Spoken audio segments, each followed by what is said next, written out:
Lembrando que esta é uma iniciativa do Museu do Território de Paraty, da Associação Casa Azul e do Ministério da Cultura. Convido novamente nosso curador da jornada e da exposição, Paulo Werneck. Muito obrigado. Bom, gostaria de convidar, então, para compor a mesa dessa nossa última sessão do dia do ciclo de debates, histórias e ofícios do território, por favor, Carlos Alberto Doria, sociólogo, José Ferreira, produtor rural, e o Alexandre Pimentel, que vai estar conosco aqui na mesa. Ele é coordenador de pesquisa do Museu do Território. Sejam bem-vindos.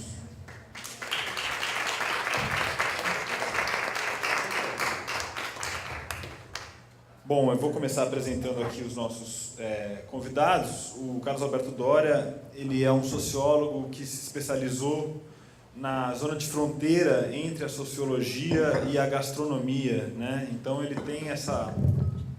tem muitos livros publicados sobre essa questão e é um crítico cultural, na verdade. A gente até estava, ao fazer o material de divulgação, é um crítico cultural que toma o assunto da comida, da gastronomia, da produção de alimentos e da reflexão em torno disso como um dos seus temas principais. O último livro chama-se Formação da Culinária Brasileira, foi publicado pela editora Três Estrelas, mas ele tem outros livros muito interessantes. Estrelas no Céu da Boca, por exemplo, é um deles, A Culinária Materialista, e ele integra também o Centro de Cultura Culinária Câmara Cascudo, C5, que está aí estampando a camiseta dele.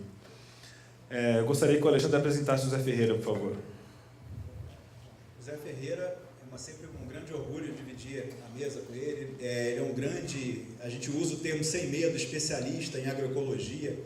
É um grande conhecedor, respeitado internacionalmente como uma referência no tema da produção agroecológica. Ele recebe no sítio dele pessoas de vários lugares, estudantes, cientistas, há muito tempo, para fazer vivências, para visitar e conhecer uma experiência que é muito respeitada e que ele vai poder falar para a gente aqui um pouco sobre essa experiência, que não só faz uma produção que visa alimentar a família, que visa tratar de forma mais adequada a questão da preservação ambiental e a recuperação, inclusive, de algumas áreas degradadas.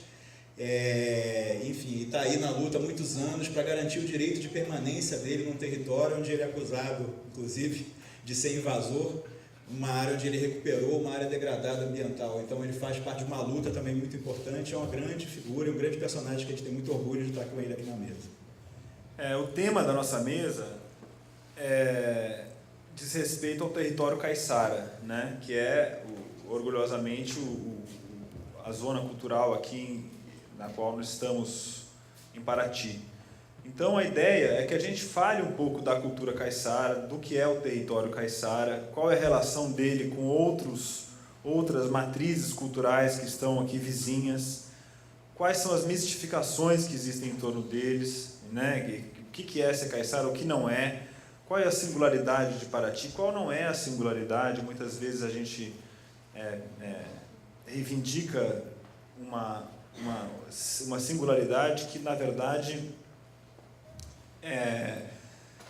seria mais preciso falar numa presença mais ampla territorial, né? Então, Carlos Alberto, eu queria começar perguntando para você o que é essa noção do território caiçara na sua concepção, quais são os limites dela, qual o diálogo que o território caiçara estabelece com outros territórios culturais brasileiros. Então, boa noite a todos. Eu queria dizer inicialmente que eu fiquei bastante deprimido com o que se discutiu na mesa anterior, né? Faz parte dessa cultura caiçara e é lamentável, né? Então vamos ver se a gente consegue melhorar um pouco esse tônus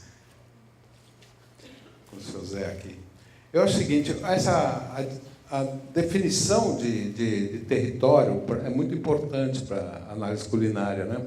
Quer dizer, se você pegar a França, a tradição cultural francesa, a noção de terroir é muito crucial na descrição e na valoração das produções locais, né? Nos anos 70, 80, isso ganha muito relevo, especialmente a partir de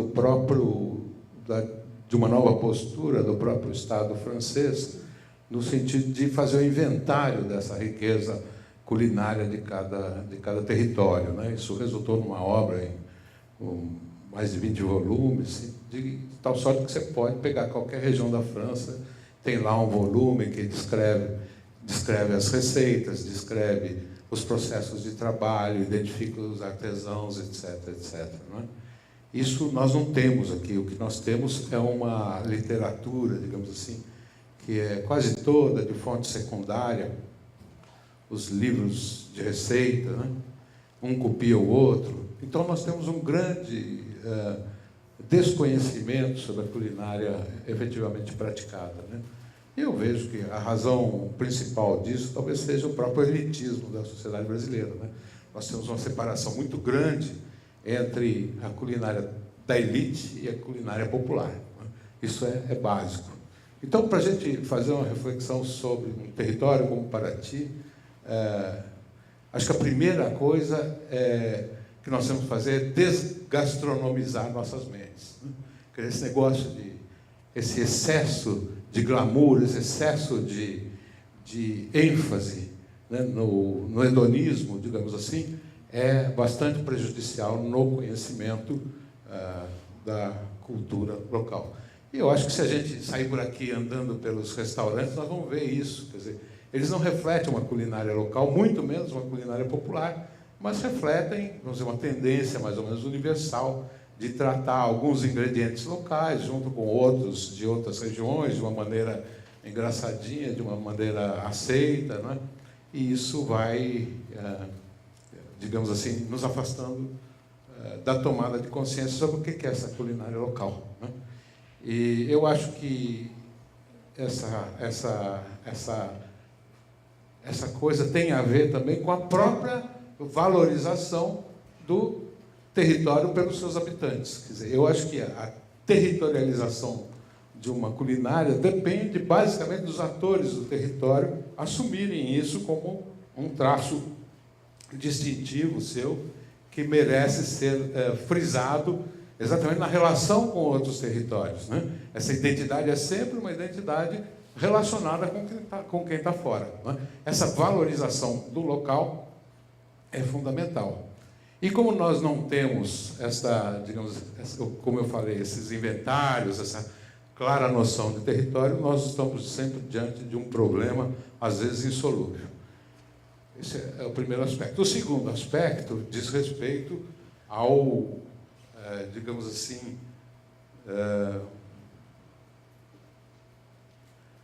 a ideia de que é possível, através do turismo, alavancar o desenvolvimento local. Isso faz parte do discurso oficial, faz parte do discurso do Ministério do Turismo e faz parte do discurso das secretarias de turismo estaduais e municipal. Agora, efetivamente, quais são os estudos que nós temos a respeito da interferência do turismo no desenvolvimento local? O que nós temos, são poucos, não apontam no sentido desse desenvolvimento, mas no sentido do empobrecimento. No sentido de que uma pressão populacional maior, ligada ao turismo, cria problemas de saneamento, às vezes insolúveis, não é? Cria problemas de descaracterização cultural. Me impressionou muito uma viagem que eu fiz ao Cariri cearense, mais especificamente a cidade de Juazeiro do Padre Cícero, e eu notei que naquela cidade, a 600 quilômetros da costa, todos os cardápios começavam com pratos com lagosta, seguiu com os de camarão. E lá no pé, às vezes tinha uma coisa assim, uma galinhada com cuscuz, uma coisa assim. Quer dizer, o turista viaja com a sua culinária, não é? Aliás, essa é a ideia da gastronomia no século XX. Um dos fundadores dessa gastronomia, que é o Escoffier, Auguste Escoffier, um francês, que fez, digamos assim, a gastronomia que tomou conta da expansão da indústria hoteleira na Europa, tinha isso por princípio. O que é boa gastronomia é aquela com ingredientes franceses, e a hotelaria tem que levar isso onde for. Se você estiver na Índia, na China, onde for, você tem que comer bem como come em Paris. Ou seja, você viaja e leva a sua gastronomia. Quer dizer, eu acho que essa é a ideia, é muito presente ainda na indústria do turismo, né? Evidentemente, hoje você tem uma cultura de valorizar o contrário. Vamos tentar penetrar na localidade, né? E onde está inscrito Paraty? Eu acho que Paraty faz parte de uma mancha culinária que é a comida caipira, né? A comida caipira historicamente, aquela que se forma no Vale do Paraíba, no Vale do Rio Doce e sul de Minas. E se expande um pouco depois pelo tropeirismo e tal, para o centro-oeste, etc. Essa culinária é o berço da culinária caiçara, que, na verdade, é a culinária caipira com algumas variações, né? No Planalto, você tem uma dominância, digamos assim, do milho e seus derivados, basicamente da farinha de milho, e no litoral, da mandioca e da farinha de mandioca, né? Então, essas coisas acabam se interpenetrando, mas eu acho que há uma dominância que permanece da farinha de milho no Planalto e uma dominância da farinha de mandioca aqui, né? no litoral. Além da agregação da banana, do peixe, etc., né? Agora, o núcleo dessa culinária é exatamente a produção do milho e, através da produção do milho, a produção do porco, a produção da galinha, a alimentação dos animais de transporte, não é? E a própria mesa do homem, não é? Isso com o tempo, porque inicialmente há uma recusa muito grande dos colonizadores em comer milho, que era comida de escravos e de animais, não é? Então, a chegada do milho na mesa é o fruto de uma evolução muito longa, não é? Isso nós vamos ver lá no século XVIII, né, no final do XVIII, por aí, não é? Então, a produção do milho é, vamos dizer, o pilar da comida, da culinária caipira. E a mandioca é complementar a isso, né? Se a gente desestrutura a produção do milho, a pequena propriedade que produz milho e a pequena propriedade que produz mandioca, nós desestruturamos a culinária caipira e caiçara. Isso precisa ficar claro, né? Essas duas coisas ligadas à pequena agricultura que respondem pela nossa culinária caipira e caiçara, né? Então, a expansão da soja, a expansão das produções de outras regiões, enfim, tudo isso conspira contra a duração dessa culinária, né? Eu tenho a impressão que aqui, em Paraty, surgem também iniciativas bastante alvissareiras, como a experiência do seu Zé aqui, que nós vamos ouvir, que tem se dedicado ao agroflorestamento, que tem, digamos assim, uma formação exemplar nessa área, não é? E que tem procurado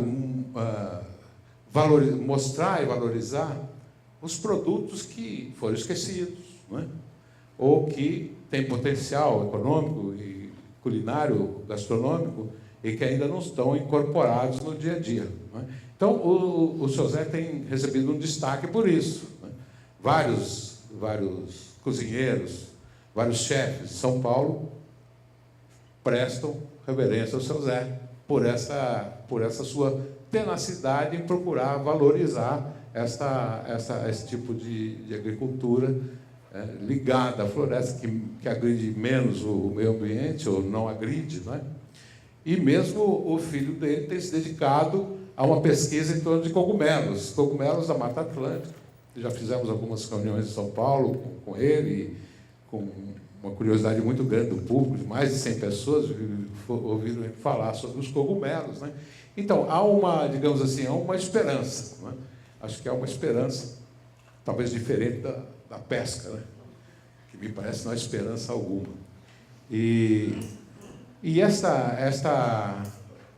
o fato disto acontecer nessa região é bastante interessante, mas eu acho que nós precisamos pensar que isso precisa ser enraizado aqui também, né? Quer dizer, não adianta uma região produzir algo de valor para fora, ela tem que, quer dizer, os atores locais têm que assumir isso como algo que faz parte da identidade do território que está em construção, né? E o papel do poder público nisso é enorme, é fundamental, né? Quer dizer, resumindo, se o poder público trabalhar no sentido de valorizar esse tipo de produção, de criar um orgulho, digamos assim, local em relação a essa cultura tradicional, essa cultura popular, ele estará fazendo mais pela culinária brasileira do que se usar expedientes fáceis para atrair turistas, implantar restaurantes moderninhos na cidade e coisas do gênero. Então, basicamente, o que eu queria falar inicialmente é isso. Eu vou fazer uma pergunta aqui para o seu Zé Ferreira, mas só fazendo uma ponte com a colocação do Dória em relação a esse interesse de chefes e tal. Acabou de, obviamente, ter a Folia Gastronômica aqui na cidade, um evento organizado pela Ana Bueno há alguns anos, que estava sem acontecer, e esse ano o tema central deles foi a mandioca. E teve uma das mesas que foi uma das mesas mais disputadas e que teve mais sucesso, foi exatamente a participação do Jorge, né, que é filho do Zé Ferreira, com a Alex Atala, que é um dos chefes mais conhecidos do país, exatamente a partir do uso de ingredientes diferenciados, que eles têm experiências na produção deles lá. E eu queria pedir para o seu Zé Ferreira falar um pouquinho dessa passagem, né, porque inicialmente, quando o senhor chega no seu sítio, o senhor trabalhava com um sistema de produção um pouco mais tradicional, e tem um momento de passagem para o sistema de produção, né, dentro dos conceitos gerais assim, da agroecologia. Eu queria que o senhor contasse um pouquinho essa trajetória para chegar, como é que o senhor chegou nessa experiência e o que o senhor está desenvolvendo hoje lá que pode partilhar com a gente. Boa noite a todos. Essa trajetória é bastante longa e seria um filme, né? Mas então a gente vai ter que dar uma resumida aqui em algumas coisas, porque ela é interessante, até porque o que me trouxe a Paraty foi um solo fértil, né? Quando eu visitei Paraty em 82, eu fiquei assim fascinado por Paraty, pelas terras de Paraty, né? O potencial produtivo de Paraty, e isso me atraiu para cá, me fez mudar de uma vez para cá. Me instalei aqui em 86. Eu sou de Pernambuco, né, uma cidade chamada Belo Jardim. Sou filho de agricultor, trago uma tradição centenária, né, de agricultores, mas passei também 18 anos na cidade grande como mestre de obra. E Paraty me tirou daquele ciclo, né? Chegando em Paraty foi óbvio que eu me envolvi com a agricultura tradicional, os hábitos que tinha aqui, né, a cultura da banana, como o Almir falou, cana e mandioca, era o perfil daqui. E trabalhei dentro dessa linha por uns 12 anos ou mais. E aí chegou o momento da transição, por a questão da queda do comércio de banana, como o Almir citou aqui, quem estava aqui ouviu. E a busca que eu entrei naquela época foi justamente como permanecer no solo, vendo os colegas agricultores migrando para a cidade, para condomínios, para pousadas, etc., em busca de trabalho, por perder a sua fonte de renda da banana. E essa transição foi assim muito coincidente, porque naquela época estava chegando em Paraty um engenheiro agrônomo recém-formado, como residente do município, e ele trazia a proposta de agrofloresta. Uma coisa assim que na época não se falava muito, né? Já existia em alguns pontos do país, mas era uma coisa bem sutil ainda. E ele, por ser muito jovem, também não atraía muita atenção dos agricultores, mas ele estava na Secretaria de Agricultura. E a gente começou a dialogar sobre isso, eu que estava na busca de fazer a transição e de permanecer na terra, a gente começou a caminhar junto, né? Em busca de alternativa, e essa alternativa era justamente diversificar a produção, né? Trabalhar com a produção diversificada. Os sistemas agroflorestais, ele é falado muito em reflorestamento, né? A linha dele tem um foco em recuperação, mais para recuperação de solo, de áreas degradadas, e não apontava muito, que isso mudou ao longo dos anos, não apontava muito a questão produtiva, principalmente aquela que é de curto, médio prazo.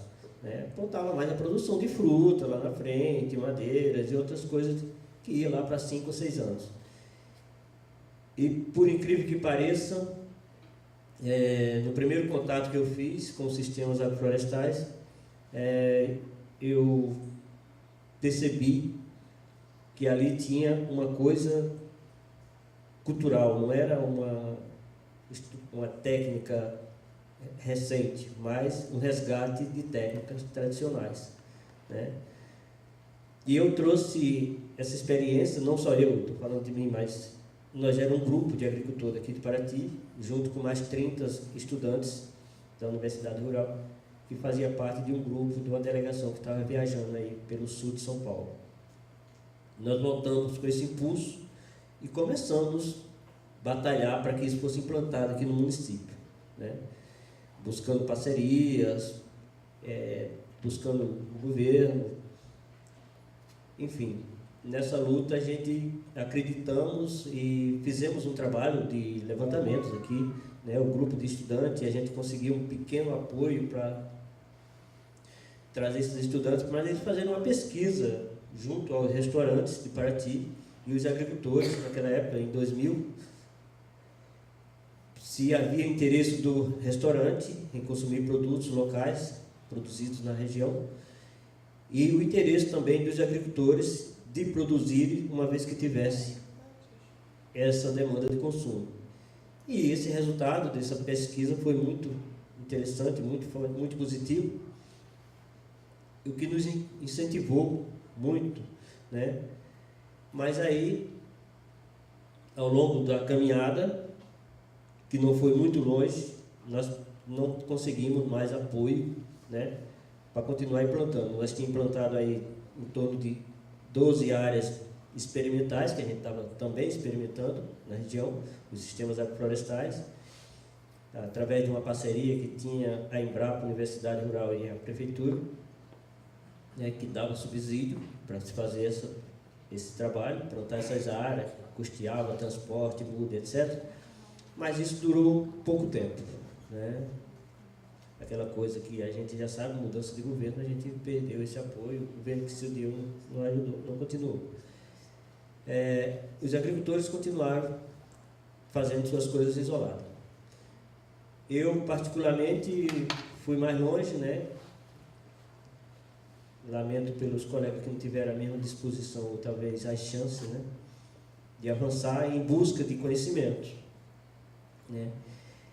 E eu até fiquei um pouco afastado dos movimentos de Paraty, né, e fui buscar mais informações sobre o sistema e comecei a aplicar no meu sítio.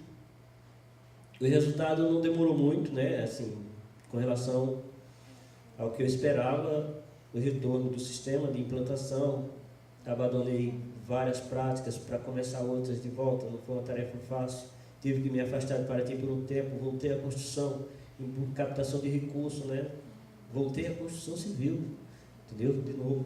E trabalhei em São Paulo um tempo muito pequeno, mas consegui um recurso, voltei para implantar os sistemas agroflorestais.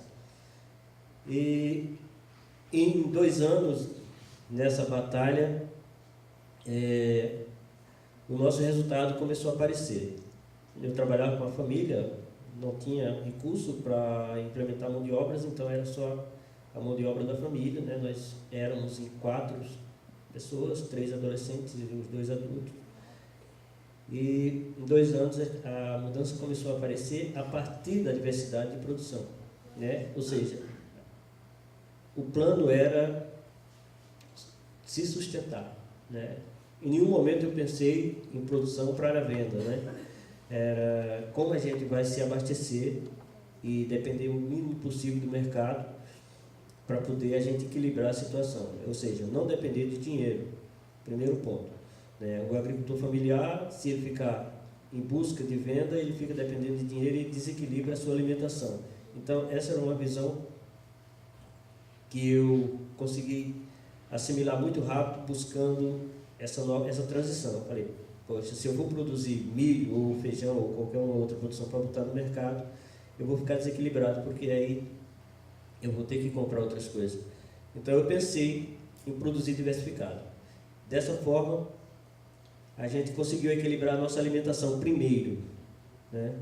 Então a gente tinha de tudo um pouco, né, dentro de casa. E não demorou muito também para a gente começar a oferecer os produtos. Mas era uma escala pequena e a gente criou um mercado direto. Buscamos alguns consumidores, né? E esse produto era entregue direto. A gente nunca teve um espaço de venda, nunca fez exposição. A gente conseguiu conquistar um cliente que ele nos encomendava o produto e a gente entregava. Outra estratégia foi o beneficiamento, né? Eu me capacitei em beneficiamento, né? E aí é uma prática de família também que eu já tinha, né? Só fiz mesmo aprimorar alguns conhecimentos, buscar técnicas novas para colocar dentro do processamento e beneficiar todos os produtos e vender tudo beneficiado. Essa é uma prática que continua até hoje, né? Então, com isso, o trabalho mostrou que era possível permanecer na Terra. A gente permaneceu, né? Estamos até hoje, mas dentro dessa trajetória, uma coisa interessante que aconteceu é que, antes de eu ter resultados positivos, eu já comecei a ser visto como experimentador, tanto é que eu me identifico hoje nos movimentos como agricultor experimentador em sistemas agroflorestais. Isso nasceu lá no ano 2001. Né, eu estava engatilhando ainda, não sabia andar, né? Estava me arrastando com sistemas agroflorestais. Mas atraiu um público, né, estudantes universitários que passaram a fazer parte dessa rotina, dessa pesquisa, desse desenvolvimento. O trabalho nunca foi financiado, nunca teve investimento, mas teve investimento de mão de obra de parceiros, né? Pessoas individuais, físicas, que vieram e colocaram a sua mão junto, né? Até em busca de aprendizado, né? E isso se estendeu, né, para outras universidades, saiu da Rural e foi se espalhando pelo Brasil afora, né? Em 2004, a gente tinha um resultado tão positivo, né, tão favorável, a gente estava tão feliz que a gente resolveu fazer uma comemoração, porque a gente caímos a nossa produção, a gente passou a depender de trabalho fora e a gente só tinha a nossa despesa de 18% tirada da propriedade. Em 4 anos a gente subiu para 80%, né? Aí a gente já estava saindo daquela coisa de ir buscar subsídio fora, fazer trabalho fora e etc. E aí a gente foi comemorar. E nessa comemoração foi que nasceu a Vivência, que hoje é conhecida, bem conhecida aí, um evento particular que ganhou dimensão nacional, né? A Vivência, ela nasceu em 2004 por incentivo de um amigo, que ele falou: vamos fazer uma vivência então. Eu falei: mas o que é uma vivência? E ele falou: não se preocupa, a gente dá um jeito. E chegou 35 pessoas de uma vez, eu que estava esperando apenas 10, né? Só os convidados amigos, eu só esperava os convidados amigos. Aí chegou 35 pessoas. E daí, ali houve uma votação sem o meu conhecimento, né? Não, a vivência tem que continuar. Vamos fazer todo ano. Legal. E aí esse ano fechou 10 anos de vivência, né? Consecutivos, né? E essa vivência atraiu pessoas não só do Brasil, mas também de fora do país.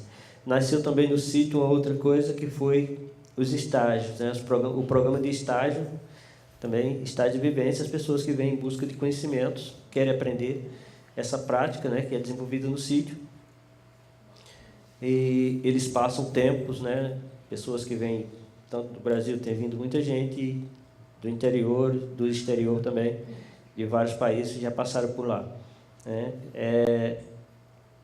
E o que eu não esperava, né, que essa história fosse crescer tanto, é que em 2003 eu fui pego de surpresa quando uma pessoa daqui de Angra, né, me convidou para participar de um evento, eu não sabia o que era. Ela falou, não, vai lá, leva umas fotinhas lá para você mostrar do seu trabalho. Tá legal. E eu fui. Quando cheguei lá, era um seminário internacional de economia solidária, envolvia 8 países, justamente apresentando os trabalhos agroflorestais.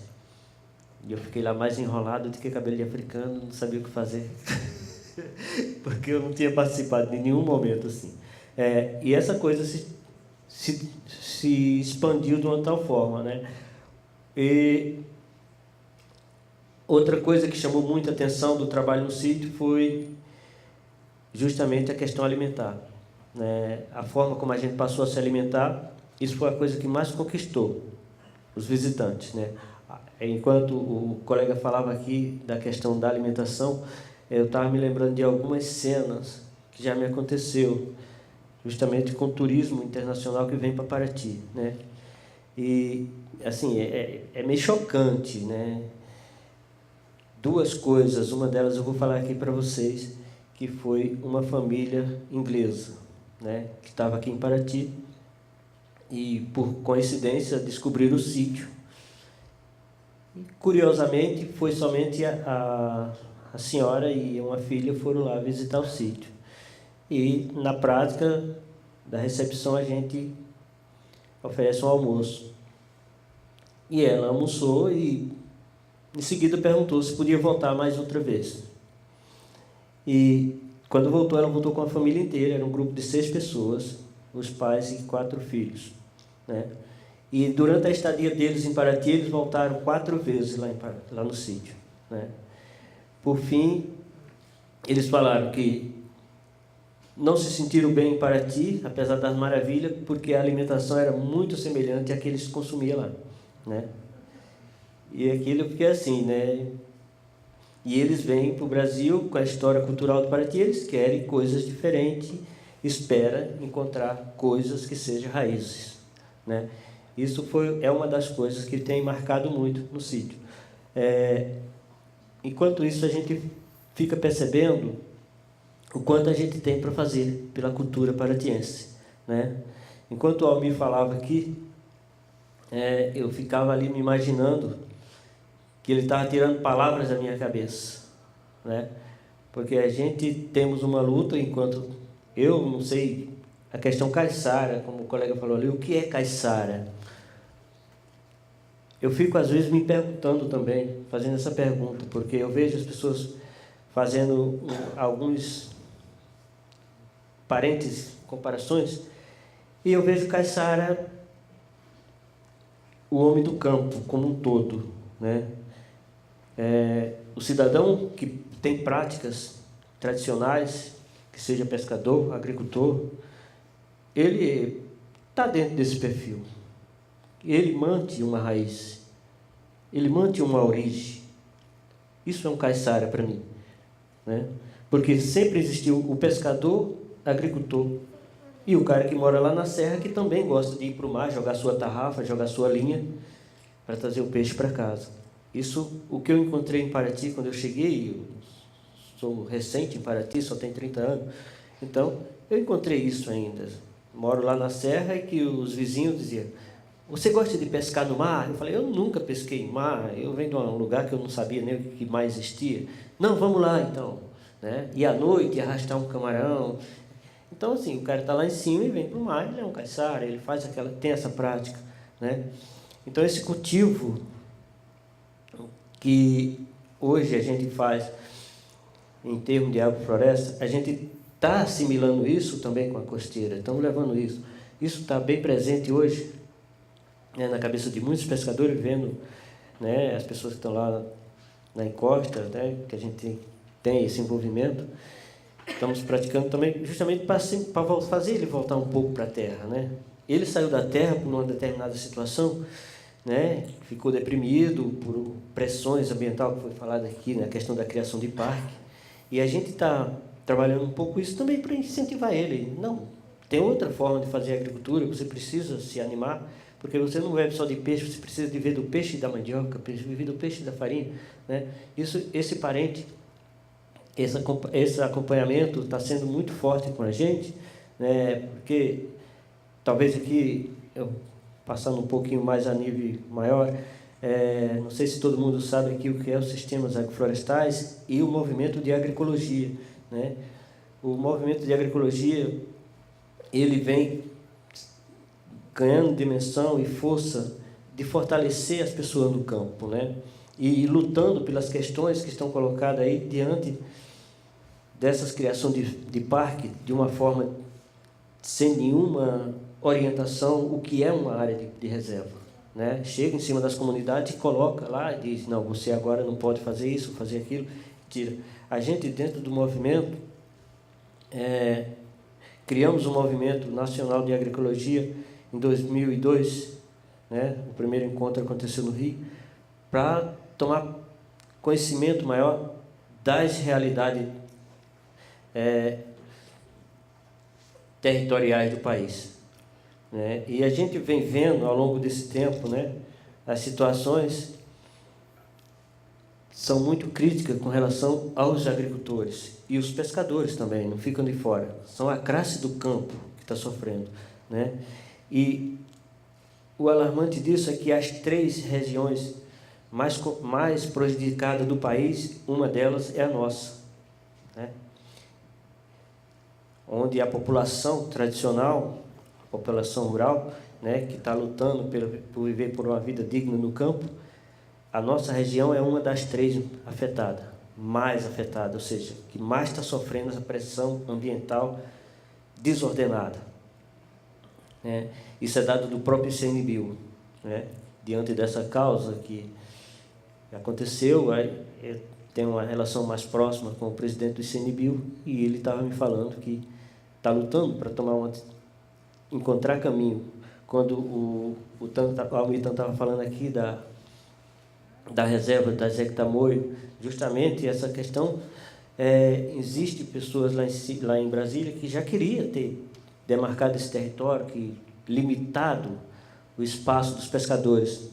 E o Roberto Vicentim foi lá e convenceu essas pessoas para que eles demorassem um pouco mais, que ele ia tentar, junto com as comunidades, uma alternativa que fosse mais viável, para que esses caiçara ficassem mais libertos, tivessem um pouco mais de liberdade, não ficasse tão restringido como a tal norma que eles já criaram, né?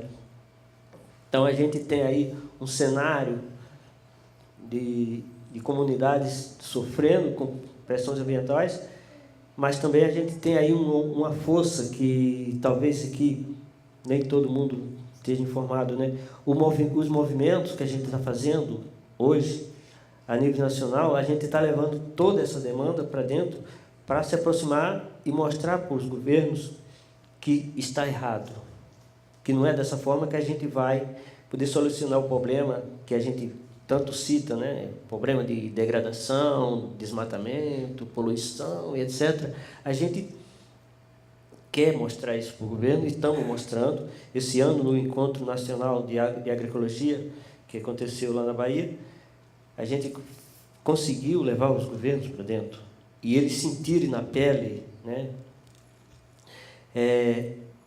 o depoimento de cada pessoa ali, os agricultores e indígena, quilombola e todo mundo que estava ali, que estava expressando a sua angústia, né, e trazendo também propostas, né? Elaboramos carta para mandar para Brasília para mostrar como a gente pode resolver uma questão que é tão delicada se as leis só vêm de cima para baixo sem consultar a população que está lá embaixo. Então, a gente, dentro do movimento, a gente está articulando dentro das comunidades com as pessoas de base, né, através de ONGs, instituições, associações, e criando essas propostas e mostrar para o governo, né, que essa política que é criada de preservação, que vem destruindo as populações nas suas bases, limitando e excluindo, como aqui a gente sabe de caso que o parque fechou propriedade de pessoas aqui, deixou as pessoas impossibilitadas de trabalhar, né? Então a gente quer tirar isso, mas a gente tem esse movimento, e eu estou nesse movimento, não é por mim, porque a minha causa é muito mais nobre, né? Eu fui criminoso, né? Vocês botam criminoso aqui para falar, né?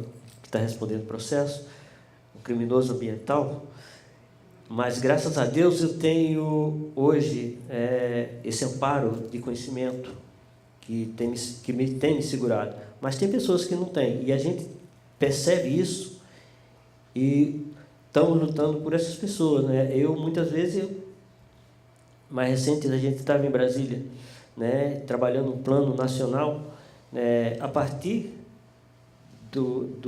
das conferências que a gente começou fazendo regionalmente pelo Brasil em todo, acolhendo propostas, né, nas regiões, para que não saia de lá um plano nacional pela cabeça dos governantes ou de quem quer que seja. A gente quer esse plano. Então, isso a gente vem construindo nas bases e levando para lá, porque a gente entende, né, que tudo que a gente quer é pelo bem de todos, né?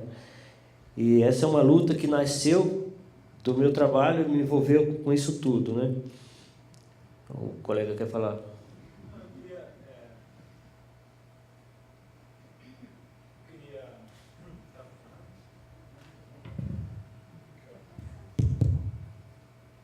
Queria perguntar para o Dória, justamente em relação a isso que você estava falando, porque essa mesa se chama o Território Caiçara. E quando a gente pensa na cultura caiçara, ou na cultura caipira, sempre pensamos numa tradição, portanto, num passado. E o seu Zé Ferreira é uma pessoa que, de certa maneira, se tornou caiçara, né? Quase a gente poderia parafrasear a Simone de Beauvoir e dizer: não se nasce caiçara, torna-se, né? Então, é interessante essa perspectiva porque ela joga para o futuro. Quer dizer, o seu Zé Ferreira decidiu vir para cá, se transformar no caiçara, fazer as práticas, recuperar práticas tradicionais. O Dória conhece também essas políticas governamentais, como ele citou na França. Numa conversa por e-mail também, ele mandou para mim um plano do governo chileno de estabelecimento de territórios gastronômicos e tal, o que mostra que muito dessa cultura que a gente vê como uma tradição do passado, ela pode ser um programa futuro. Quer dizer, o governo pode fazer algumas ações, a população adere a uma ideia, a um ingrediente, a uma cultura, e forma-se assim um território, um novo terroir gastronômico, né? Na França, por exemplo, você tem regiões onde tem o foie gras, por exemplo, que foi, na verdade, uma cultura introduzida nos anos 60, com o pessoal que saiu da Alsácia, na região da fronteira da Alemanha, e foi transplantada para... Não é uma tradição tão antiga quanto a gente costuma imaginar. Eu queria perguntar, Dória, qual é essa possibilidade de construção de uma cultura caiçara voltada para o futuro, aí, que de repente os donos de restaurante, os agricultores, o governo criem uma liga em que possam tocar esse barco adiante, em vez de ficar lamentando a perspectiva da ruína e da... Eu acho que um tema frequente na sociologia, na história, é exatamente a invenção das tradições, né? Existem estudos que mostram, por exemplo, aqueles saiotes escoceses, né, que vêm do século 6, 7, 8, na verdade são todos do século XIX, né? Uma invenção recente, né? Agora, ficando em termos de Brasil e de culinária, existe a invenção da baianidade, né? Não é tão distante assim. Depois da mineiridade, agora nós estamos assistindo à invenção da amazonidade, né? Quer dizer, a gastronomia gira em torno de produtos amazônicos, né? O tucupi, etc., né? E em relação à cultura caipira, eu acho que o problema é o oposto. Quer dizer, nós temos uma tradição histórica de vergonha em relação à cultura caipira, né? Não é para menos. Nós não temos uma história da qual nos orgulharmos, né? Se a gente olhar para trás, em 1911, 1914, os índios cangangue eram exterminados em Bauru, né? A força pública, junto com os fazendeiros locais, exterminaram as tribos de índios porque impediam a expansão do café, né? Então, se a gente pegar desde os bandeirantes, a nossa história é uma história de liquidação dos habitantes do território, né? Quer dizer, é uma história de extermínio, né? Assim como na Argentina também houve isso, né? Nas regiões de pecuária, nos Estados Unidos, quer dizer, você tem um trabalho muito grande de extermínio, né? E isso não é digno de nota, né? De registro. Se você comparar, vamos dizer, com a ideia de nobiliarquia nordestina, né? Quer dizer, como eles se orgulham daquele passado colonial, né? Da conquista, etc. Isso não acontece em São Paulo, não acontece na região do Vale do Paraíba, né? Que é uma região onde a ideia que se fixou é do caipira, do Zeca Tatu, né? E nós temos vários exemplos assim de uma culinária dual, né? Uma elite que consome as coisas afrancesadas, né? Essa é uma culinária de salão, e gostam mesmo de comer leitão, comer içá torrada, né? Comer, enfim, comer um tipo de culinária mais popular, né? Então, essa dualidade acabou se resolvendo em São Paulo, por exemplo, e no Rio de Janeiro, através da internacionalização, né? Quer dizer, você tem uma imigração muito forte, e então, quando você fala de passado, você pensa nos seus ascendentes italianos, espanhóis, japoneses, e não pensa na população rural dita caipira, não pensa na população caiçara, né?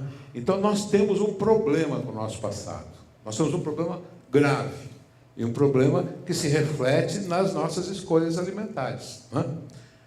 Então, acho que é mais ou menos isso que eu queria chamar a atenção. Dória, eu queria te complementar um pouco essa pergunta do Paulo, porque existe no Brasil algumas políticas que eu queria que você comentasse. Por exemplo, você tem a política de certificação de indicação geográfica, de um lado, órgãos como o INPI, que regulamentam isso, e você, de outro lado, tem uma política do IPHAN, de valorização do patrimônio material, dos modos de fazer. Por exemplo, você tem um modo de fazer o queijo do Cerro, e eu queria que você comentasse um pouco isso, como é que você vê esse tipo de política pública, se isso tem sido positivo, se você acha que isso tem sido o andar para trás.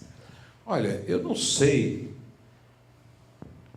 como é que o IPHAN abraçou essa ideia que existe uma cultura material e uma cultura imaterial. Isso não existe.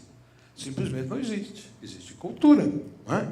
Ela não se divide em material e imaterial. Isso é, digamos, uma antropologia ruim feita nos anos 40, nos Estados Unidos, sei lá.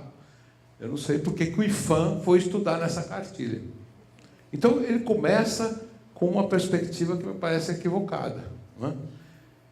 Agora, você tomar a culinária como totalidade, né, como uma atividade integradora, como uma atividade material, né, e simbólica, o que nos falta é o inventário, entendeu? O que nos falta é exatamente o inventário, região por região. Nós não podemos nos satisfazer com os cadernos de receita, com, enfim, uma série de coisas que são, vamos dizer, apreciadas pela indústria editorial. Não se trata disso. O que falta é uma perspectiva antropológica, de reconstituir, de tornar claros os contornos de uma atividade humana fundamental e que pode, de certa maneira, ser regionalizada, como também pode ser universalizada, né? Existe uma série de hábitos alimentares, de práticas e tal, que são universalizados. Mas eu vou dar um exemplo aqui da área caipira, vamos dizer assim. O cuscuz paulista, que é o único prato cuja técnica é de cocção no vapor. Pois bem, em São Paulo, ninguém mais sabe fazer um cuscuz no vapor. E nem sabe que foi feito no vapor. Acho que é aquela gororoba de panela, não é? Que põe numa forminha, assim, com uma forminha de pudim, e aquilo é o cuscuz paulista. Nunca foi. Entendeu? Nunca foi, quer dizer, está sendo dos anos 50 para cá, e se perdeu a consciência desse processo. Ninguém sabe fazer, não é que não lembra e não sabe fazer. Vamos dizer, um trabalho, quer dizer, se você não tiver oração da técnica, além do conceito, esse prato morreu, né? Não que eu tenha especial apreço pelas coisas que acho que elas não devam morrer, acho que faz parte da dinâmica da vida, que as coisas se transformam, umas morrem, outras nascem, não me importa do ponto de vista alimentar. Mas do ponto de vista cultural, sem dúvida, vamos dizer assim, é um empobrecimento do patrimônio. Né?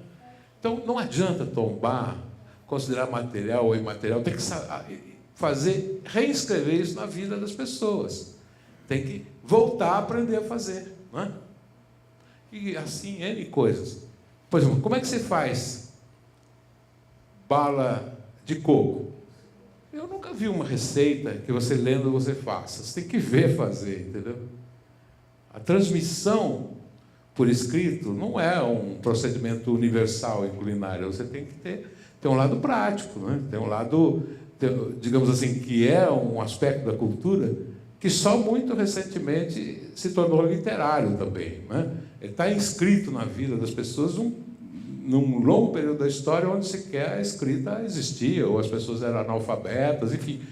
Os procedimentos não estão codificados para serem transmitidos por escrito. Nem sempre estão. Né? Então, acho que eu gostaria que o IPHAN pensasse um pouco nisso e largasse essa bobagem de cultura material e imaterial. Eu queria perguntar para o Zé Ferreira, você, nessa questão das receitas, então, o que você aprendeu, quais são as suas fontes de pesquisa nesse ponto de vista? Você falou que você fez esses cursos e tal, mas você está lidando com uma população, você tem os seus vizinhos, quem ali vai te ensinando as técnicas? Como foi que você foi sendo apresentado aos produtos locais para você cultivar no seu sítio?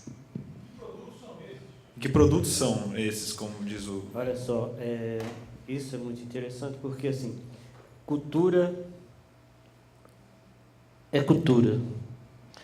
Cultura não se escreve, nem sempre. Gostei dessa frase.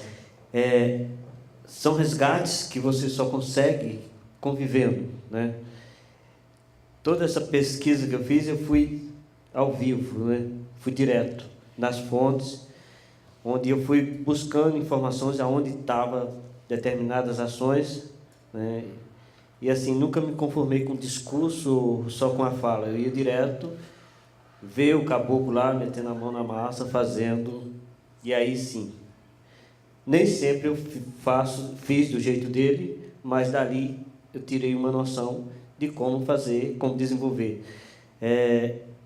Qualquer coisa que eu faço hoje, que está sendo desenvolvido no sítio, foi buscado dessa forma, né? Muita gente até me pergunta, curiosamente, você lê muito? Eu falei, leio no campo, na panela, né? Leio numa pedra afiando o facão, essa é a parte que eu leio, né? Mas livro de receita, não. Mas, por exemplo, o Beto citou aí a questão do içá, né? O tanajura é a mesma coisa? Esse tipo de coisa, você de conhecimento muito caipira, por exemplo, de comer o içá. Você que é de Pernambuco não devia conhecer essa ideia. Não. De como jeito foi? Nenhum. De jeito nenhum se comia isso. Nem pensar. É orelha de pau, comer orelha de pau, esse negócio para doido. Né? Mas é justamente isso. Visitando um agricultor, né? E claro que você chega na casa do agricultor, ele vai apresentar o que ele come. Se ele for realmente um raiz, não tem vergonha daquilo que ele pratica, daquilo que ele usa, ele mostra tudo que ele faz, e principalmente a alimentação, ele vai colocar lá. E você vai compartilhar com ele. O que o senhor aprendeu que ficou espantado, ficou surpreso com as coisas que o senhor foi sendo apresentado? Olha, para te falar a verdade, eu estava tão aberto a aprender que eu fui surpreendido, né? Assim, nossa, mas isso se come, por exemplo, as comidas, né? Vários tipos de comida diferentes. Quais, por exemplo? Essa foi uma, né? E em Minas Gerais, assim, várias coisas também que eu vi o pessoal comendo também que não era da minha prática, né? Quer dizer, são coisas surpreendentes, né? Mas aí eu fui assimilando que isso faz parte. Você quer saber o que? São muitas, né? São muitas, né? Fala duas, então. Duas. Peraí, calma. Aí. Mas, por exemplo, comer urtiga, gente. Comer o quê? Urtiga. Né? Deus me livre, comer urtiga. Lá, essa é uma, né? folha de mandioca. Lá na minha terra, folha de mandioca é veneno. Comer folha de mandioca você vai morrer. Né? E aí a gente aprendeu a comer folha de mandioca, fazer pó de farinha de mandioca, complementos alimentares. Né? E, enfim, tem um caruru que pra gente era caruru bravo, esse é venenoso. Nossa, de repente eu aprendo a comer caruru, esse outro caruru, né? Conhecia apenas uma espécie, por aí foi, né? Várias coisas. Agora, culturalmente falando, na questão alimentar, tem uma coisa que me chama a atenção, né? E falando regionalmente, né? Que eu estou em Paraty, eu sempre me refiro assim, que eu sou paratiense, me tornei paratiense por escolha. E a nossa cultura, eu tenho percebido, né, em vários pontos, isso aconteceu uma experiência que eu estava presente, as pessoas têm vergonha, na verdade, dos seus costumes, dos seus hábitos, daquilo que é seu, daquilo que vem da sua base, da sua raiz, daquilo que ele aprendeu com a sua família, entendeu? E aí começa a trazer coisas que não tem nada a ver com a sua realidade. E aí vai acabando a cultura. A cultura começa a acabar por isso. Eu vou contar um pequeno exemplo aqui também, que aconteceu na minha casa. Em 2002, eu fui avisado que estava indo um grupo de estudantes recém-formados da biologia, e eles estavam procurando um lugar para ficar tranquilo e se alimentar bem. E a professora mandou uma pessoa ir lá em casa para ver se eu recebia. E o informe é esse: a gente quer comer tudo natural, se era possível fazer esse tipo de almoço. Falei, é claro, sou agricultor, por que não fazer natural? Mas aí o cara falou assim, natural, mas que você vai colher e fazer para eles. Eles querem ir lá colher. Você vai lá, era 18 estudantes e mais a professora, eles querem ir para o campo com você, fazer a colheita e ir para a cozinha. Meu Deus do céu, esse povo veio lá da cidade para ir para o fogão de lenha, eu não tenho um fogão a gás. E aí, o que é que eu faço? Bom, mas rapidamente eu caí na real. Eles estão vindo, ok. Mas a minha companheira, a ex-mulher minha, ela ficou num estado de desespero, porque ela foi criada na cidade e tinha uma outra logística, mas eu fui criado num sítio, no fogão a lenha.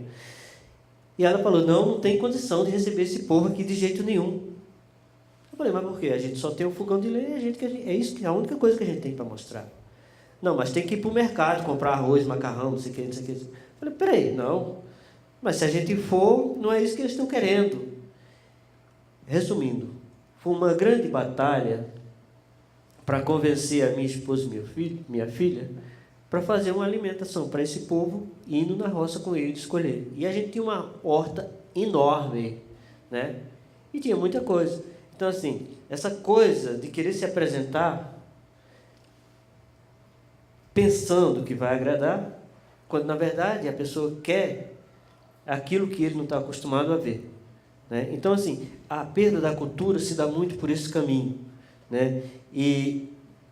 Só que isso vem mudando muito vagarosamente. Né? E eu acho que nós precisamos muito estar conscientes disso, de fortalecer as pessoas, né? Chegar lá, não, ir para o fogão, ficar lá com eles. Hoje, para mim, é muito comum, né? Das pessoas vai para o fogão. Eu não sei botar fogo. Não, você vai aprender. Isso era uma cultura que seus parentes tinham. Você pode até não conhecer. Né? Então, é um resgate de cultura tão interessante que a gente precisa fazer e tão trabalhoso. Né? E a questão da alimentação, então.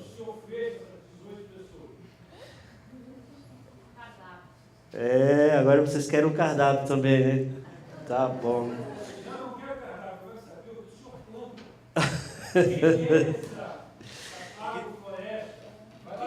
Afinal, eu acho que o mais interessante é isso do que a sua interpretação do que é a política.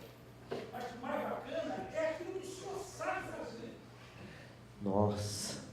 Não, eu acho que é importante, sim. Agora, são muitas coisas. O que é que tem a agricultura? Só para brilhantar. Não dá para numerar tão fácil assim. A agricultura é diversa, né? É uma imensidão. Mas eu vou dar um parênteses só para o senhor ter essa ideia, eu tenho 67 espécies de fruta plantada. Isso só são frutas. E não está incluído as 11 espécies de banana. São só frutas arbóreas, né? E tenho... Aí vocês vão querer muito e o tempo não dá. Se vocês quiserem, só indo lá para ver. Eu não trouxe um slide para mostrar, porque vocês viram tudo. Mas é engraçado. Você quer falar? Eu só queria fazer uma observação. Essa pressão de vocês para quais frutas? Fala. Não quero a sua opinião política, eu quero a sua descrição. Isto é o que nós temos que mudar. Tem que ir lá ver. O que ele propõe é uma vivência. Quer dizer, você se desnude do seu conhecimento e adquira novos. É isso. Seu Zé, eu queria fazer só um minuto, amigo, por favor, só para a gente não monopolizar muito o debate. Ele acabou de insinuar que eu estou pretendendo não me desnudar dos meus conhecimentos e não quero aprender o dele. É o oposto. A minha pergunta foi, eu quero justamente eliminar como uma pessoa absolutamente referência no assunto. Ele não conseguiu me dizer, não sei porquê, disse a mesa falando assim, ele disse 11 tipos de banana e 67 tipos de fruta. Ele não disse uma. Então, banana. eu estou querendo falar, 11 tipos. Uma ele disse. Quantos tipos de banana você conhece? Quantas variedades? Eu queria conhecer. Mas é indo lá, esse também que ele está falando. Não existe banana discursiva, existe banana que a gente tira a casca e come. Olha, para a gente não fazer uma oposição em relação a essa conversa, o que na verdade a gente está propondo é que ele está colocando essa questão de uma diversidade, de um modo de ver, porque não funciona só na prática do ponto de vista teórico, né? Eu acho que ele está convidando exatamente para conhecer essa experiência, que é um modo de conhecer, porque não é só um cardápio de opções. É um modo de fazer, é um modo de vida, né? Que eu acho que esse modo de vida é muito mais importante do que a quantidade ou a enumeração dos produtos que ele faz. Eu acho que ele dizer que tem 60 e poucas espécies de fruta é um dado muito relevante, que são 11 tipos de banana. Quantas bananas a gente encontra no mercado para comprar? Então, ele dizer que tem 11 tipos de banana é uma informação que ele está te respondendo. Né? Ele está falando de uma diversidade de alimentos que não é uma diversidade comum, que ele está presente na produção dele, que essa valorização do sistema agroflorestal permite. Né? Então, só para não haver uma polemização...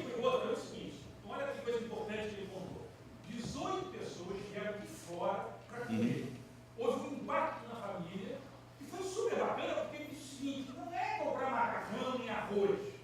Essas pessoas vão comer o que... Então qual é a minha curiosidade? Quem serviu essas pessoas? Ó, eu posso só fazer um comentário, que é o seguinte, eu mesmo como turista, já fui uma vez para Pernambuco e estava comendo um capote, que é a galinha da Angola, né? E aí eu estava maravilhado com aquilo e tal, e vinha o baião de 2 com um potinho de queijo. E eu fiquei maravilhado com aquela comida e falei para o garçom, falei, por favor, como chama esse queijo? Aí ele falou, queijo ralado. Né? Então, às vezes, a gente tem uma curiosidade que não tem não é possível de ser saciada de maneira à altura da nossa curiosidade, né? E eu acho que essa coisa... Eu queria voltar um pouco naquela questão que o senhor falou, da vergonha do próprio... Da nossa dificuldade em consumir a nossa própria tradição. Né? O Dória tem um livro dele em que ele conta os restaurantes... Ele teve alguns restaurantes já em São Paulo. E tem um que ele conta como foi... Ele pôs uma galinha ao molho pardo no cardápio. E ninguém pedia a tal da galinha, né? E como é que foi a história que você fez para convencer os paulistas a comer galinha ao molho pardo? Como é que você teve que embrulhar o um pacote? Restaurante francês, a gente meteu o creme de leite no sangue e mudou o nome, acho lá. Galinha Lévi-Strauss. Galinha Lévi-Strauss. Aí virou o hit. Aí virou um alimento espiritual, né? Então... Não, mas eu queria também comentar isso que ele falou da vergonha. Eu relacionando com aquela questão do turismo. Eu acho que a relação com o turista é uma relação de poder desigual. Né? Eu tenho vergonha porque eu acho que eu não vou agradá-lo, né? Então eu vou buscar o macarrão, ou seja, o que for, eu vou buscar o universo dele, trabalhar o universo dele, em vez de apresentar o meu, né? Isso tem a ver, eu acho, basicamente, com essa desorganização e essa inconsciência a respeito do que são os valores locais, né? Você jamais teria uma relação com um turista desse tipo na França, em lugar algum. Mas você não quer comer isso? Dane-se, vai comer em outro lugar, da cidade ao lado, né? Vá no McDonald's, mas jamais a pessoa se sentirá envergonhada, inferiorizada ao oferecer ao turista uma coisa local. Então, eu acho que a gente tem que pensar muito por que isso acontece, né? Por que isso acontece na casa do seu Zé ou num restaurante qualquer aqui, não é? Mesmo que não seja um discurso claro, uma consciência explícita, eu acho que tem essa relação desigual de poder, que é a relação entre o local e o turista. Seu Zé, eu só queria, complementando nesse sentido, que o Almir acabou de falar aqui para a gente que nenhum dos filhos dele pesca. E isso é uma grande dificuldade, quer dizer, como é que você mantém o jovem como depositário desse saber através da continuidade dessas práticas que a gente vai vivendo e vai passando adiante. E o senhor tem na sua família uma presença de parte da sua família com o senhor lá produzindo. Queria que falasse um pouco como é que o senhor lida com isso, em relação à não saída do jovem de lá e a permanência dele no envolvimento dessa prática de produção e moradia lá no sítio. Eu acho que a realidade do Almir também, a minha não é muito diferente. Tá? Eu tenho o Jorge, que está aí nesse trabalho, né, mas com botânica e etc., fazendo outro tipo de trabalho. Mas os outros filhos, eu tenho um filho que foi embora tem 7 anos, né, saiu do sítio, né, ele nunca teve vocação por roça, isso é uma coisa muito respeitável, que é uma vocação dele. Então, ele sempre teve uma outra vocação, eu sempre respeitei. Hoje, eu estou sozinho no sítio, eu cuido da propriedade sozinho, administro e trabalho. A minha filha tem uma tendência de trabalhar, ela é uma ótima cozinheira, se vira muito bem com os produtos naturais, os produtos locais, né? Mas não está mais morando no sítio também. Claro que ela me ajuda bastante, ela que cuida da alimentação para os grupos, sempre que eu estou recebendo o grupo, ela que vem e comanda a cozinha, mas não mora na propriedade, né? E o meu filho mais jovem, né, que está com 18 anos, não tem sequer tempo para me ajudar, né? Estuda horário integral, ainda treina corrida e faz esporte, etc. Então, essa situação de lidar com os jovens para manter eles no campo, né, nas atividades culturais e da pesca e da agricultura, esse é o desafio que a gente está enfrentando, justamente por a falta de reconhecimento do nosso trabalho. Esse é o grande desafio. Então,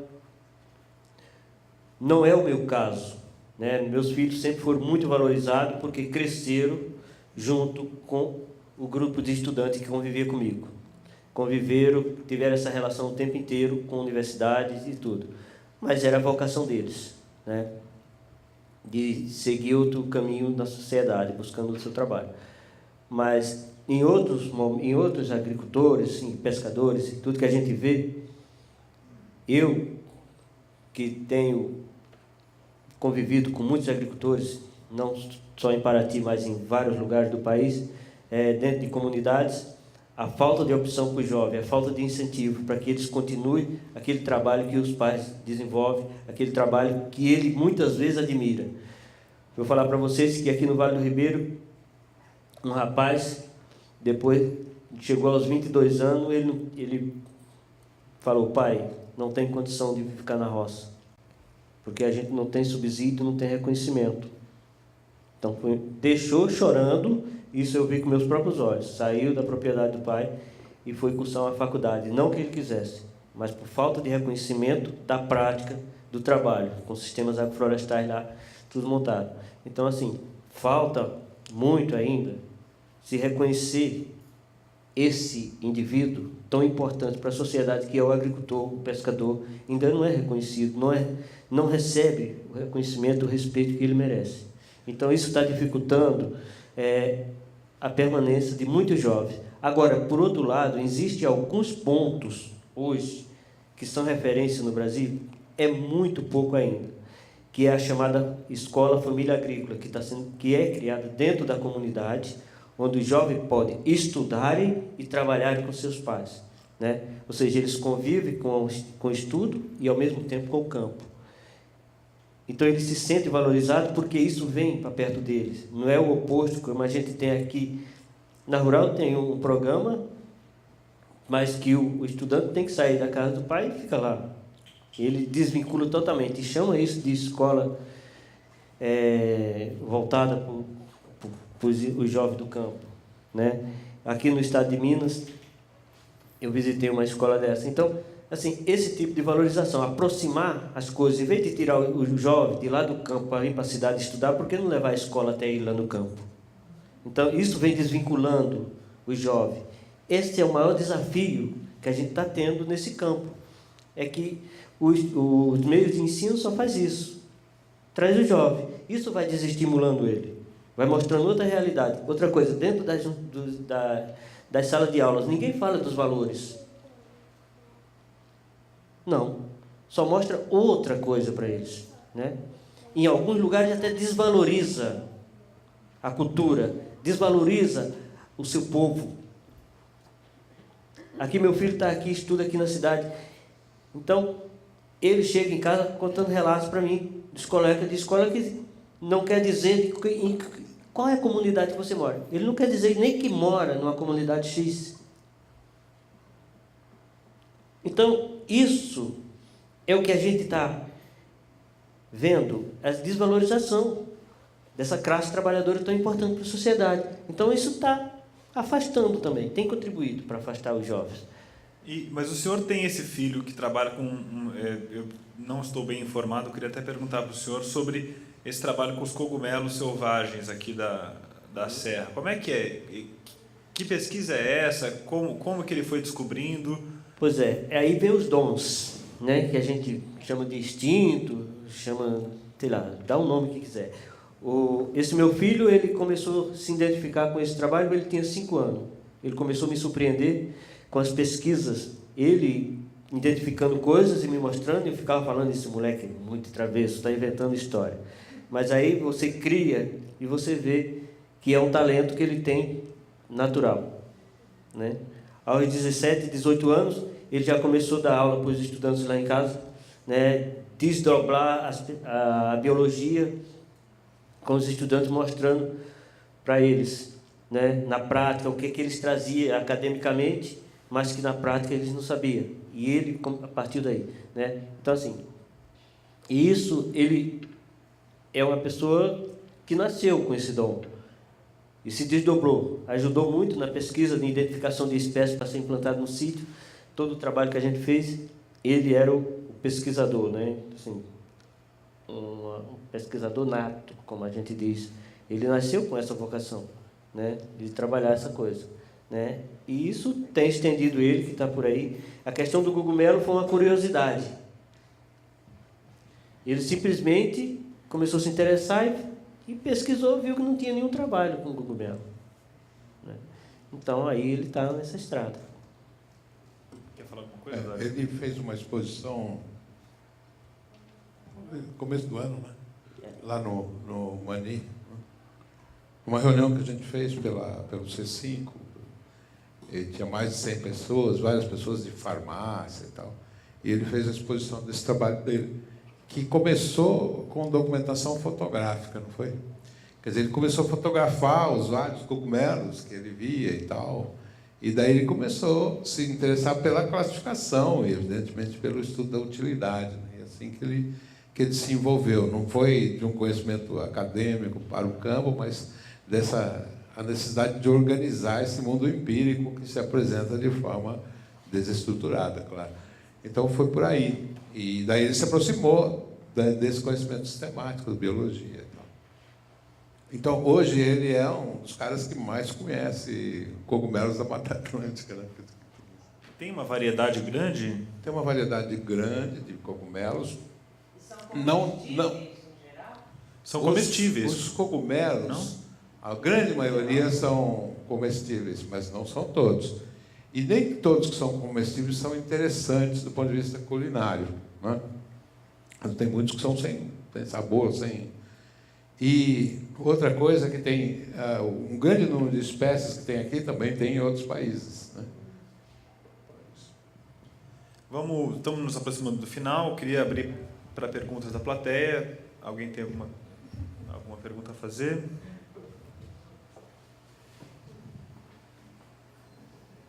Podia falar os 11 tipos de banana?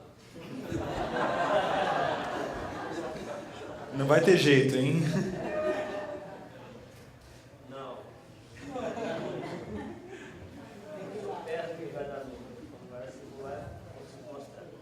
Mas assim, isso é curioso, porque são bananas que a gente não conhece mais, e algumas, né, que era a tradição daqui, né?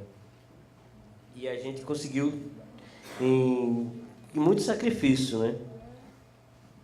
Mas pelo menos umas 5 ou 6 dá para lembrar, né?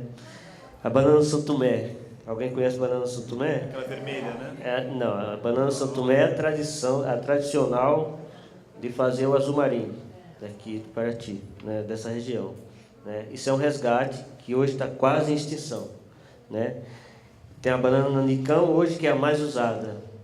Todo mundo usa para o azul marinho. Mas a banana nanica, são 3 espécies de banana, só esse gênero. É a banana maranhão, a naniquinha e a nanicão. Só um gênero, são 3 espécies de banana. E aí vem a banana da terra, também são 2, né? É a banana da terra tradicional, que todo mundo conhece, e tem a chamada 3-penca pelos antigos, que é uma banana que dá um cacho menor, mas só o cacho que é menor, mas a banana também é grande. Então também são 2 gêneros de banana, né? A banana prata, a gente só conhece um tipo, mas nós temos a banana prata caiana, a banana prata maçã e a banana prata comum. Então, por aí vocês verem que tem uma bastante variedade. E essas sumiços, você fala do feijão no seu livro, né, Dória? Sumiço de espécies de feijão, né? Na verdade, não são espécies, são variedades. A banana também, né? Você tem um livro da Secretaria da Agricultura de São Paulo dos anos 20, onde tem lá mais ou menos umas 30 variedades de banana, musa paradisíaca, né? E 60 e poucas variedades de feijões. Entendeu? Então, é evidente que o desenvolvimento agrícola tem sido empobrecedor no que tange a variedade, né? Hoje você, no máximo, encontra 6 variedades de feijão no supermercado, né? E de banana, 3, 4, né? No máximo. A prata, a nanica, a ouro acabou, né? De vez em quando, uma banana de fritar qualquer, né? Eu acho que vale a pena comentar uma coisa, porque tem um movimento aqui, que é o Fórum das Comunidades Tradicionais, que une Angra, Paraty e Ubatuba, e eles têm feito um movimento com várias outras instituições em articulação. Por exemplo, eu estive há pouco tempo em Cunha, e eles estão organizando feira de semente, de troca, né, de semente crioulas. Então, esse é um movimento, na verdade, organizado em vários lugares do mundo, de resistência a processo de globalização, de empobrecimento pela imposição da indústria alimentícia, né? Isso com milho, né? Com vários outros lugares do mundo tem uma resistência em relação a esse empobrecimento, principalmente com a questão dos transgênicos, né? Através da nossa ONG, o C5, nós temos feito um esforço nesse sentido também, e um esforço muito concreto no sentido de recuperar as 12 variedades que tem do milho guarani, né? Esta é a nossa região, uma região de milho guarani, né? E eles tinham umas 12 variedades, que em algumas comunidades se encontra ainda um grande número, né?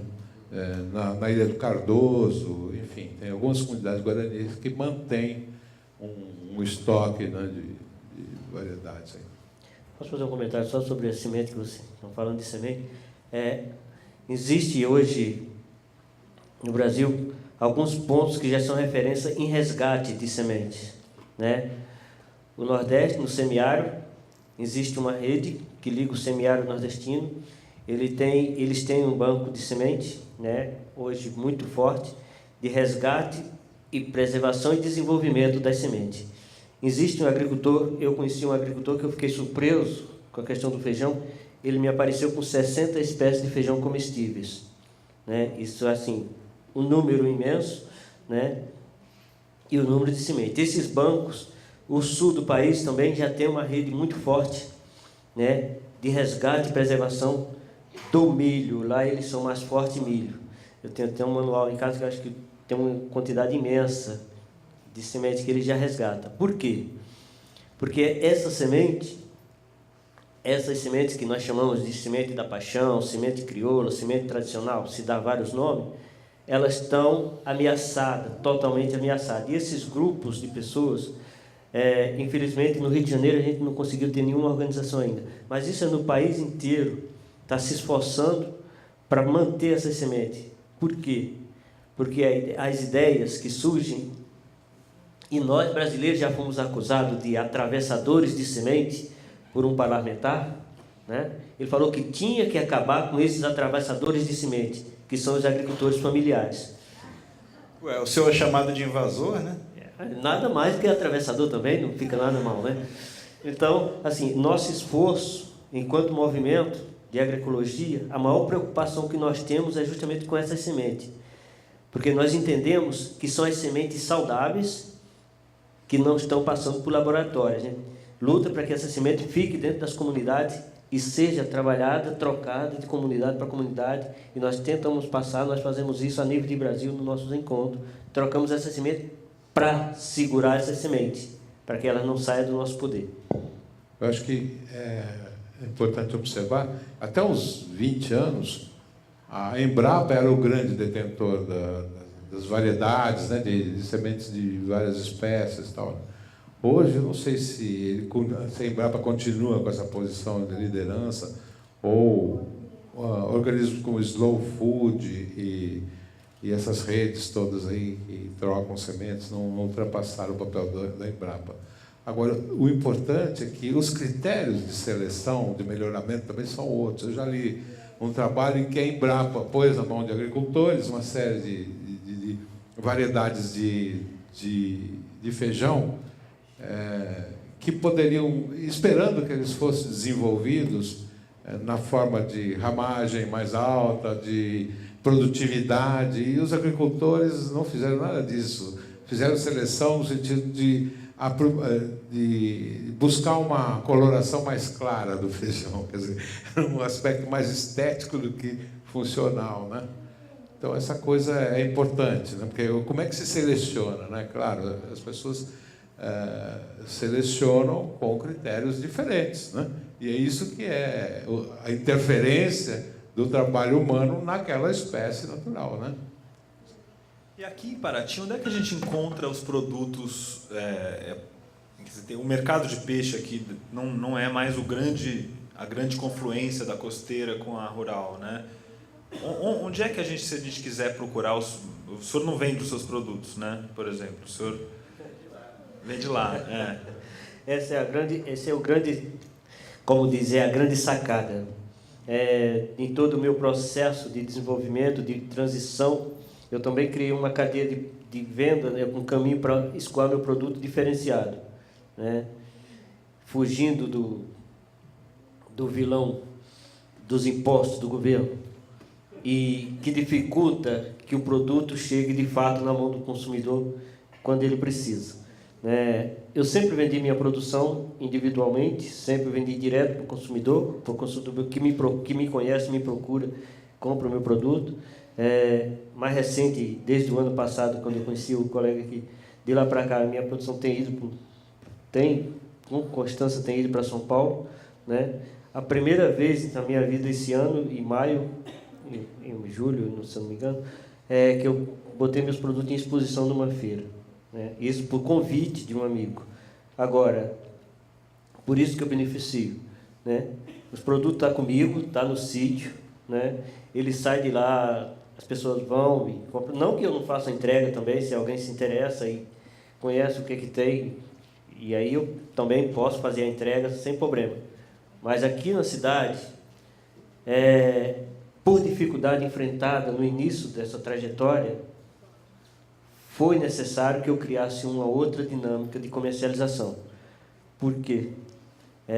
A minha proposta para Paraty, na época do desenvolvimento turístico de Paraty no peso, comecei com a luta aqui com a grande companheira auxiliadora que está ali, se lembra que nós lutamos muito juntos, eu também estava lutando para criar um outro caminho, outro canal para comercialização. Mas, infelizmente, foi rejeitado, não houve uma política de apoio, eu criei o meu próprio caminho individualmente, né? E isso se deu, acabei me sucedendo, foi produtivo, foi bom para mim e continuei, estou até hoje, né? Então, é isso. Muito bem, tem alguma pergunta ali?